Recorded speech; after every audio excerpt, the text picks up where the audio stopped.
कथा का प्रारंभ उस समय से होता है जब द्वापर युग समाप्ति पर था एवं कलयुग का आगमन होने वाला था। कलयुग में लोगों के उद्धार के लिए एवं भक्ति के महत्व को बढ़ाने हेतु भगवान श्री कृष्ण ने एक सभा का आयोजन किया। उस सभा में अनेक संत एवं मुख्य रूप से 9 नारायण को बुलाया, जो कि भगवान विष्णु के ही 9 स्वरूप हैं। उन सभी महानुभावों को आमंत्रित किया गया। बुलावा पाते ही कवि, हरि, अंतरिक्ष प्रबुद्ध, पिप्पलायन, आविर्होत्र, चमस, दुर्मेल तथा करवंजन ये 9 नारायण द्वारका में आ गए। देखते ही उन्हें मधुसूदन सिंहासन छोड़कर दौड़ पड़े और गौरव के साथ आलिंगन किया, स्वर्ण सिंहासन पर अपने पास बिठा लिया और सपरिवार उनकी प्रेम से षोडशोपचार से पूजा की। तब उन 9 नारायण ने पूछा, हे श्रीरंग, हमें क्यों बुलाया है? श्री कृष्ण ने कहा, मैं कहता हूँ कि हम सब कलयुग में एक साथ अवतार लें। जैसे राजहंस सरोवर में संचार करते हैं, वैसे ही हम अवतार लेकर संसार में विचरेंगे और धर्म की स्थापना करेंगे। यह बात सुनने पर 9 नारायणों ने पूछा कि हे जनार्दन, आपकी बात हमें स्वीकार है, किंतु यह तो बताइए कि हमें किस स्थान पर और किस नाम से अवतार लेना है। तब भगवान श्री कृष्ण ने सभी को अपने सभा बुलवाने के उद्देश्य से अवगत कराया।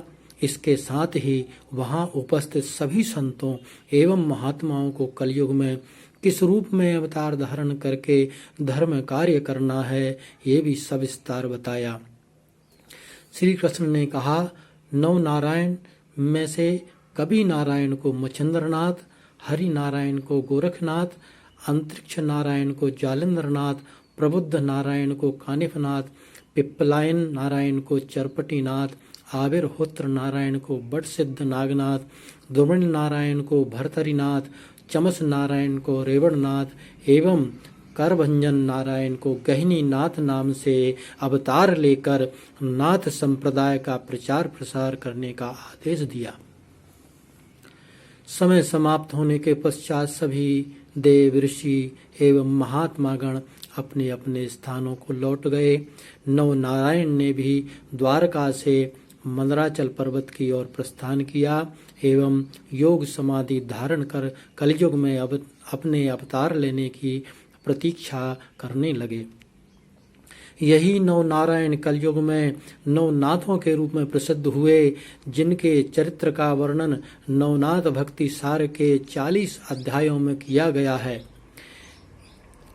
एक दिन कैलाश पर्वत पर माता पार्वती ने महादेव से विनती की कि हे महादेव, आप किस मंत्र का जाप करते हैं? कृपया आप मुझे भी उसका उपदेश दें।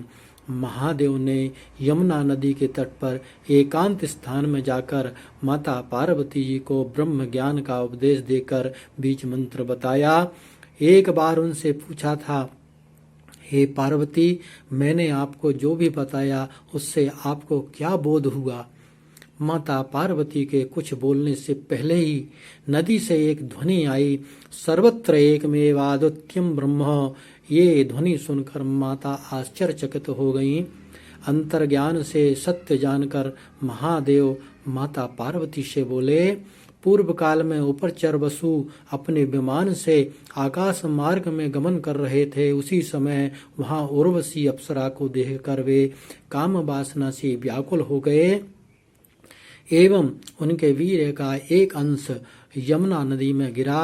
उस वीर को एक मछली ने निगल लिया एवं गर्भवती हो गई।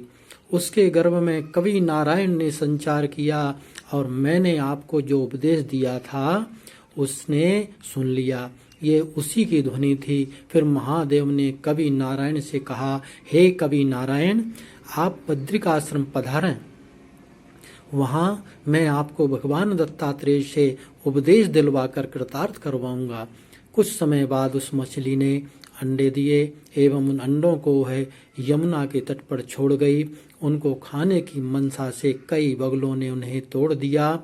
जब एक अंडे पर बगलों ने चोंच मारा तो उस अंडे में से एक दिव्य बालक का जन्म हुआ। इस बालक के रोने के कारण डरकर बगुले वहां से भाग गए। उसी स्थान पर कामिक नामक एक मछुआरा मछलियां पकड़ रहा था। शिशु के रोने की आवाज को सुनकर वह चौंक गया। अंडे में से शिशु के उत्पन्न होने पर वह बहुत आश्चर्यचकित था।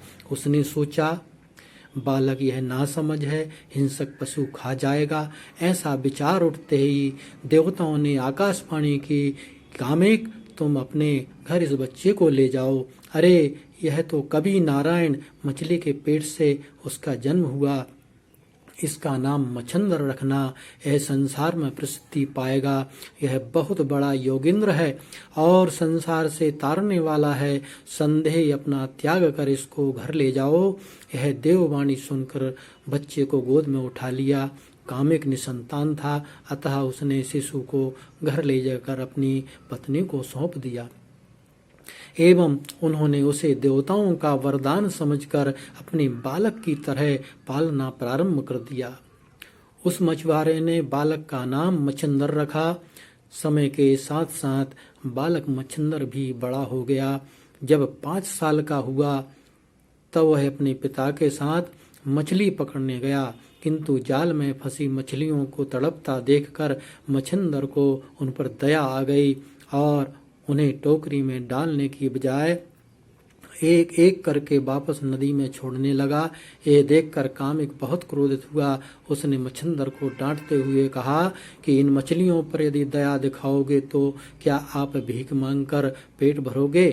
इस पर मच्छंदर ने विचार किया, ये दूसरों को जान से मारकर खुद का पेट भरने से बेहतर तो भीख मांगना ही ठीक है। फिर एक दिन पिता से नजर बचाकर वहां से भाग गया और भटकते हुए बद्रिकाश्रम पहुंचा और वहीं रहकर 12 वर्षों तक उसने कठोर तपस्या की। इसी समय एक दिन भगवान दत्तात्रेय बद्रिकाश्रम पहुंचे और वहां एक शिवालय में जाकर उन्होंने महादेव की स्तुति की। भगवान दत्तात्रेय की स्तुति से प्रसन्न होकर महादेव ने उन्हें दर्शन दिए और बद्रिकाश्रम में घुमाने के लिए वे अपने साथ ले गए। मित्रों, इसी के साथ नवनारायण भक्ति सार का प्रथम अध्याय समाप्त होता है। इस अध्याय का फल, इस अध्याय 1 के सुनने या पाठ करने से व्यक्ति को भूत प्रेत बाधा से मुक्ति मिलती है, शत्रु पराजय और सभी लक्ष्यों की सिद्धि होती है। वीडियो देखने के लिए धन्यवाद। कृपया हमारे चैनल को सब्सक्राइब कर घंटी बटन दबाएं, लाइक और शेयर करें।